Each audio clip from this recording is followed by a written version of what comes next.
Do Friday first, though. It is March 14th. Happy Friday. I'm Darlene Rodriguez. Michael Gardula's off today. Adelle Caballero is here looking at an issue on the GW. Yeah. Maria LaRosa checking that weather. Damp later. Damp later, okay. Yes. It's still a bit cloudy. Of course, it kind of gave us not such a great view of the blood moon now finished. But yeah, we're looking at the view now via Chopper 4. We appreciate you guys, as always, high above the city. And you see the twinkling lights.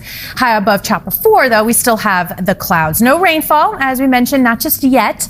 You can see on the radar picture, nothing showing up. But the satellite, you see that line of clouds where we have cleared out. It is chilly from Allentown, Belvedere, Sussex, Poughkeepsie, Monticello, close to or below freezing. The clouds holding the warmth just a little bit more. 42 at Central Park right now. We still have that brisk northeast flow, so you want the jacket for sure. Although this afternoon we'll get some sunshine back and the 50s as well. 51 degrees by 1 o'clock, on our way up to 56 this afternoon, and it does stay in the mid and upper 40s through this evening with gray skies, and then more clouds overnight and likely some drizzle here by tomorrow morning and fog along with that as well. More details coming up on that in just a bit, but at 6:31, Adele, what's slowing us down out there? Right now, a crash at the George Washington Bridge. This is on the inbound upper level under the apartments. Actually, that crash is taking out a lane, but delays are at about 25 to 30 minutes here from that upper level. Lower level, you're hovering around 15 to 20. If you wanted to play it safe, just make your way over to the Lincoln or Holland instead. Both delay free right now. Cross Island Parkway northbound heading into the Throgs Neck Bridge. We've also got an accident here that blocks a lane. Delays are heading back to about the LIE. And as a reminder, alternate side is suspended for today. You still have to feed those meters, though. Darlene, back to you. Thank you very much. 6:32 now. Oh, yes. Right? I love the band goes until Tuesday morning. Love it. They know. There we go. All right. But on this morning, we're getting the kids ready at the bus stop. You want the jacket still. Temperatures in the upper 30s and low 40s. We'll get some sun in there for their recess, and it does stay dry through the day. In fact, back up into the 50s this afternoon. I've got the 60s this weekend, but we're updating that timing on the showers and storms and those gusty winds for the weekend in the 10-day.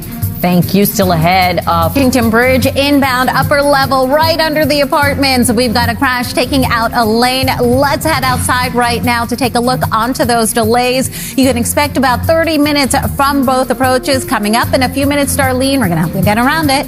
All right. Thank you, Adele. And you can now watch. Very cool. And going over the Brooklyn Bridge just sort of adds an extra cool element to the whole thing, I think. Oh, totally. And that it's new this year. It's just one more thing to kind of keep you motivated, keep you going. And we're rooting for everybody. As far as running weather goes, though, Darlene, we're going to be keeping an eye on a couple of factors here.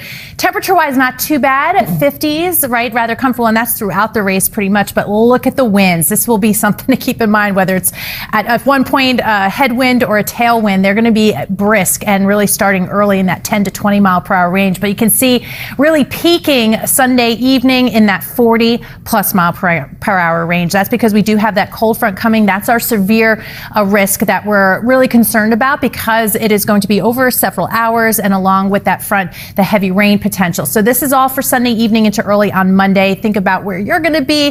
Hopefully sitting tight. We've got you covered all weekend, of course. But this is a big time spring system. It's going to bring severe weather today and tomorrow through the midsection. And then for us, again, dragging that cold front later on Sunday. It does clear early on Monday. I'm still counting on likely seeing some showers, at least in the vicinity of our area, through the morning commute on Monday, and hopefully out and drying in time for the parade. But that's the trend for the early part of the week. Dry and, yes, warm. It's actually a couple of really nice days before this next system kind of gives us a little dose of reality and drops our temperatures a bit by the end of the week. So in the short term, by tomorrow morning, while we're seeing some sunshine today, it's a lot of cloud cover, even some drizzle and fog tomorrow morning. And then by Sunday afternoon and evening, we'll be watching that front, along with it, the showers, even some rumbles of thunder coming through. But you can see how late in the day that is likely to be, but will impact travel, because along with the wind, that heavy rain potential, as much as 1 to 2 inches of it by the time we get to Monday. Out there now, just some cloud cover, 42 degrees and a light east wind.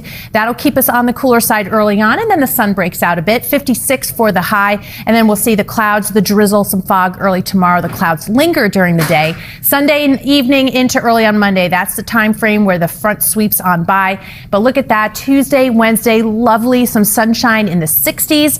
Thursday with the rainfall behind that system does knock us back down into the 40s, but it's brief. All right, 6:48 now. Adele, what's going on? Right now we're keeping a close eye on Brooklyn. We've got a lot going on here. BQE westbound, we've got a crash by exit 31 for Kent Avenue and Wythe Avenue. You've got one lane closed off. Delays are already back to Queens Boulevard.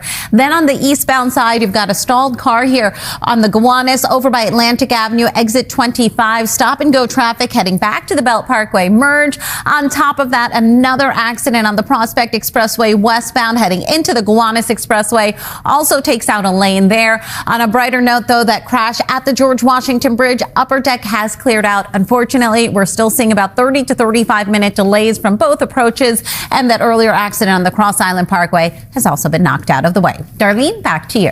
Thank you, Adele. 6:49. So we want to head up to. Thank you for streaming with us. It is Friday, March 14th. I'm Darlene Rodriguez. Michael Gargiulo's off today. Adelle Caballero's here looking at roads and rails. It's a rough one in some places today, right? We're going to get to that. Storm Team 4's Maria LaRosa checking on the weather. Don't they know it's Friday? Right? But yeah, well, weather-wise, it's pretty quiet. We just have some clouds. Of course, if you were trying to get up early for the lunar eclipse, not much to see because of the clouds. Starting to see that thin out just a little bit. 43 degrees right now at Central Park. North and west, where we did have the clear skies, still in the upper 20s and lower 30s. So you want the jacket on your way out the door. Temperature-wise, we will see some sunshine. It's going to help 51 feel pretty nice by 1 o'clock. 56 the high today. And then you can see with mostly cloudy skies during the late evening hours, still rain-free during the early overnight. Plenty of clouds, even some fog, and then drizzle by tomorrow morning. So while we're looking at cloudy skies ahead, it's that bigger storm that waits for us later in the weekend. More on that in a bit, but let's get you out the door. It has been a tough go, Adele, in so many spots. Yeah, tough go to say the least. If you're heading out to your rails, you're going to need lots of extra time here. Your 7, A, C, G, B, D, F, and Q trains. You've got delays and service changes on top of that heading out to your commuter rails. Ronkonkoma branch buses will continue to replace trains 7 a.m. to 6:30 p.m. This is for ongoing track work running until May. And coming up in a few minutes, we're also going to cover some of those street closures coming up for the weekend for the New York City half marathon. But for the time being, steer clear of 80 eastbound. All lanes remain shut down over by exit 34. Darlene, back to you. Adele, thank you. Well, now to breaking news, Irvit. Oh, totally. And we know good things for him in the future, for sure. Love that. All right, guys. Well, we've got the future on our mind, the forecast, and today, the best of the next few, because we're going to see some sunshine and temps in the mid-50s. Tomorrow's going to be kind of cloudy, a little drizzly and damp. And, of course, Sunday, windy, mild, yes, but those strong showers, even a few thunderstorms moving through later in the day. So I'm going to update the timing, take a look at that severe potential, and when it's all done, coming up in the 10-day. Thanks so much. Also coming up on your mark. Way out to your LIRR. As a reminder, Ronkonkoma branch buses replace trains until 6:30 p.m. tonight. And New York Waterway, Newburgh to Beacon, still suspended. Coming up in a few minutes, we're going to let you know what your commute is going to look like around town. Let's take a live look outside right now onto the Gowanus Expressway through Industry City. Eastbound side, you've got a stall by exit 27. You're watching Today New York.